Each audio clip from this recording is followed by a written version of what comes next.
Саламатсыздарбы, эфирде НТС телеканалының жаңылықтар маалымат программасы, студияда Айнура Кабатай қызы. Жергілікті кеңештерге шайлоонун алдын ала жыйынтыгы боюнча Бишкек шаарында 5 партия 7% босогосун өттү. Эң көп добуш менен алдыда КСДП жана Республика Ата Журт партиялары келатат. Борбордук шайлоо комиссиясынын алдын ала маалыматына ылайык КСДП 26,6%, Республика Ата Журт 25,6%. Тагыраак айтканда, эки партиянын ортосунда 1% айырма бар. Ал эми Өнүгүү Прогресс 16, Мекеним Кыргызстан 14, Кыргызстан партиясы 10%га ээ болгон. Бул сандар добуш толук саналып бүткөндө дагы өзгөрөт. Ал эми калган 9 партия мандат алууга мүмкүнчүлүк берген 7% босогодон өтпөй калды. Ал эми референдум боюнча шайлоого катышкандардын 79%дан ашууну конституциялык реформаны колдоду. Борбордук шайлоо комиссиясынын төрайымынын маалыматы боюнча добуш бергендердин 812.372-си баш мыйзамга өзгөртүүлөрдү колдоп, 155.540 каршы болушту. Бюллетендердин 51.000-и жараксыз деп табылды. Добуштарды саноо аягына чыга элек болгондуктан бул сандар дагы өзгөрөт. Жаңы технологиялардын жардамы менен адилеттүү шайлоо өткөрүүгө жетиштик. Бул тууралуу бүгүн президент Алмазбек Атамбаев добуш берген соң журналисттер менен болгон жолугушууда билдирди. Анда өлкө башчысы конституцияга өзгөртүү киргизүү боюнча референдум өткөндөн кийин өлкө кайсы багытта өнүгөрү тууралуу айтып берди. Ошондой эле Бишкек шаардык кеңешине шайлануу мүмкүнчүлүгү жогору партияларды атады. Кененирээк Акмарал Сабатардын материалында. Номер 1209 шайлоо тилкесинде бүгүн көзөмөл өзгөчө жогорку деңгээлде. Бул добуш берүү участогуна президент Алмазбек Атамбаев келе жатат. Тилкеге жүздөгөн жергиликтүү жана чет элдик журналисттер тартылган. Бирок ошого карабастан катардагы жарандар кадимки тартипте добуш берип жатканын байкоого болот.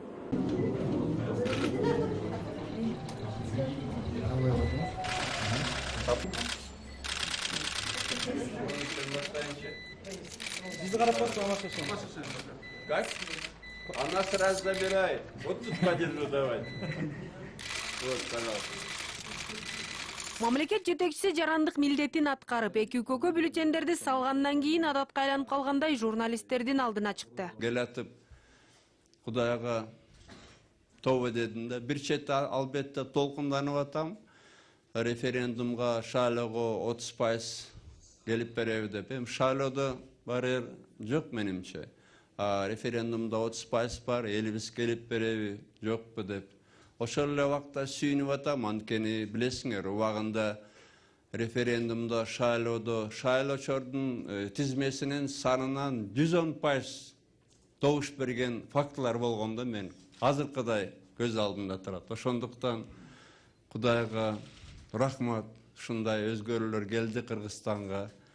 Кудай буйруса, элибиз референдумду колдоп берип, ушу жакшы өзгөрүүлөр артка кетпегендей, артка бурулбагандай болсун деп тилеп атам да.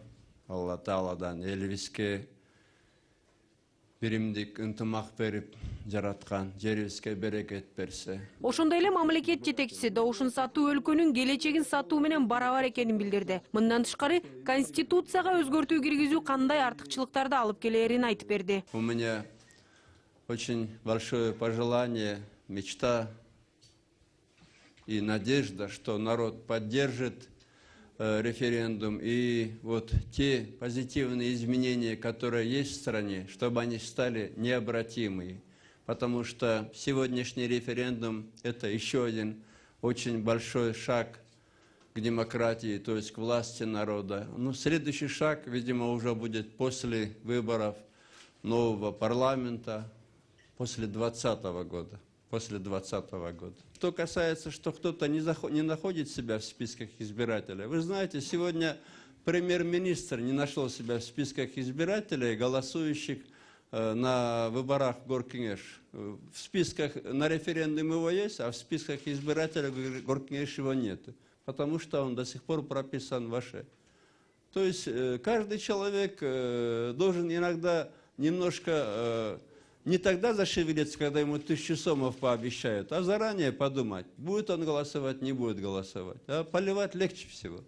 Самая главная потеря и самая главная беда, которую принес нам Акаев, это то, что была развалена нравственность, было популяризировано фарисейство. Фарисейство, двуличие, воровство. Ну, а Бакиев уже как достойный ученик Акаева, он это уже довел до абсурда, до объединения с криминалом, с бандюганами. И, конечно, можно бороться и силовыми методами, и нужно бороться. Но, возможно, прав и Бабанов, который говорит, что из этого можно сделать повод какую-то партию снимать с выборов. Все-таки вот такую ситуацию невозможно представить ни в европейских странах, ни, например, вот в Иране. В Иране, я не думаю, что население живет лучше нашего. Я там сам был, но есть вот такие скрепы в людях, скажем, как сейчас по-русски говорят, скрепы. Крепкая нравственность, что ли, что это грех. И я думаю, что это тоже пройдет. Журналисттер жергиликтүү кеңештерге шайлоодо кайсы партиялар алдыга озуп чыгышы мүмкүн деген суроо узатышып, мамлекет жетекчисинин оюна кызыгышты. На мой взгляд, видно, что пройдут СДПК и Республика. Пока я вижу, кто явно пройдет. А про остальных я пока не знаю, кто пройдет, кто не пройдет. Но вы видите, что рекламы было очень много. Но эти партии системно очень работают. Хороший шанс у ОНГ был, но вот поддержка со стороны Текебаева увеличила шансы или уменьшила, это я тоже не знаю. Поэтому, вы знаете, чем прекрасны сегодняшние кыргызстанские выборы, не знаешь итогов выборов. Я помню те времена, когда заранее знали, какие будут выборы, кто сколько мандатов получит. Поэтому в этом и прелесть нашей страны. Мы не знаем, что будет, кто сколько получит мест. Марал Сабатар, Алтынбек Каныбек уулу, НТС.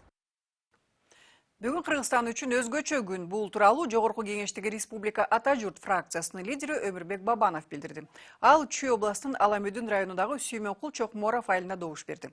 Анда ал жергиликтүү кеңештерди шайлоонун жана референдумдун жаңы ыкма менен өткөрүлүп жатышы боюнча билдирүү жасады. Кененирээк Мирбек Айтекеевдин материалында. Жогорку кеңештеги Республика Ата-Журт фракциясынын лидери Өмүрбек Бабанов катталган жери боюнча Чүй областынын Аламүдүн районунун Сүймөнкул Чокморов айылында добуш берди.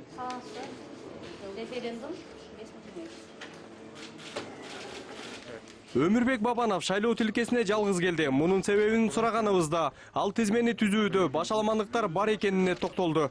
Жубайым болса, бұл башка жерде катталып калыптыр. Мен өзүм башка жерде катталып калыптырмын. Мен ошол тизме жөнүндө мен ойлойм, биз өтө кылдардык менен парламентте карашыбыз керек го. Себеп дегенде мынакей мамлекеттик каттоого биз КРСке бергенбиз.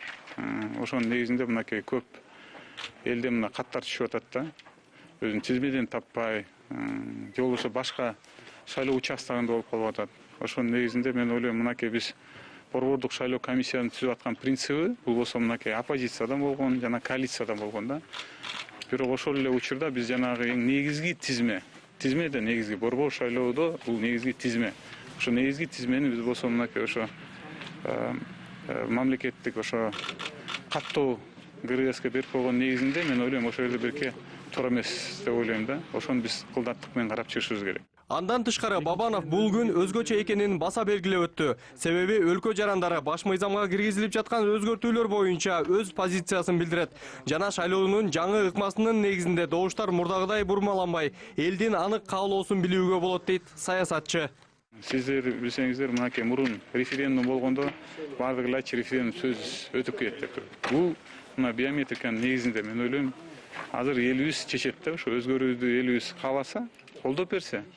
Мен ойлойм, ошо конституцияга кирген өзгөрүүлөр, ошо элибиздин көптөн күткөн экономикага өсүшүдү алып келүү, өкмөт ада эле алмашпай мындай стабилдүүлүк, өкмөт элге иштей турган өкмөт келүүгө ошо шарт түзүп берет деп ойлойм да.